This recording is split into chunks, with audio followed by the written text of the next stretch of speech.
Hi, Horse and Animal Science class. We have a special field trip that we're taking today to Oregon Farm Center, and I have a special guest who's going to introduce himself, and we're going to talk about nutrition and feed tags. Hi, I'm Sean. I'm working in the Oregon Feed Center for about 7 months now. I do all their feed mixing, and we're going to try to walk you through a little bit of the process that we do with the industry feed. Yeah, your six, like this chicken feed here, you got your six major ingredients is your protein, lysine, Methionine. yeah, crude fat, crude fiber, calcium, phosphorus, salt, magnesium, vitamin E, D, E, and then your total microorganisms for your chicken feed. All this is a grain-based ingredients. They can get all this out in the field if they want to. They just have to be a little bit more ingenuitive.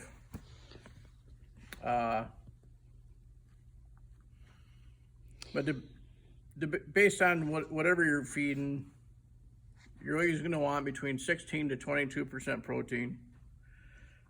The rest of it kind of just falls into place because every ingredient has these ingredients.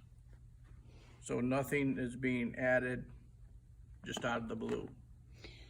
So I know you're familiar with feed stuff. If I was trying to get a nutritional diet higher in protein, like towards the 22%,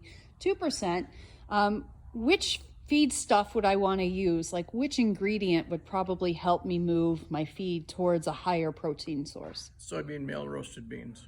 Okay, and if I wanted to be on the lower end, like the 16%, what kind of feed should I probably focus the ingredients on, or feed stuff? You'd be more corn based. Excellent. Thank you. That's really awesome. So is there, we talk about that range being 16 to 22%. Is there a certain age of an animal that they get more protein than other ages? Turkeys, chickens, as they're younger, they get more protein because they go up to 24% protein. Oh, wow. In their starters.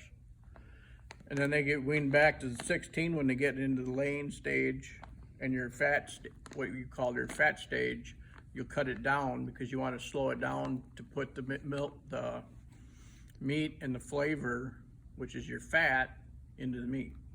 Excellent. And then does that change as we go to species? Like let's say I was going to raise a gilt or a barrow. Would I also start with higher protein at the beginning and then Yes. wean off? Yes. And is it the same at 24% or would it be less? Same.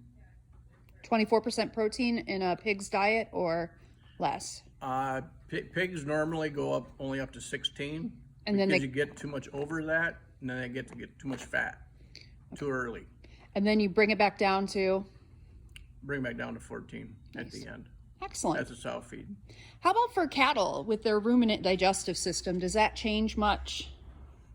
Their base is usually 18. Mm-hmm. With cattle feed, you usually don't get above that until you get to where you're trying to put fat on to finish.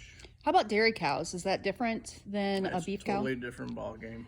So do they increase their protein when they're in milk production, or does that stay pretty low? A little bit, yes. Okay. But what they've been doing more generally is they've been focusing on the sugars and the digestibility of them sugars. Excellent. Is how they've been getting more milk out of these cows. So you're saying that the sugars or carbohydrates are what provides the energy for a cow to produce more milk, essentially. It helps boost the digestive system, yes. Okay, excellent. Well, thank you so much. I appreciate you joining us today and talking a little bit about what you do.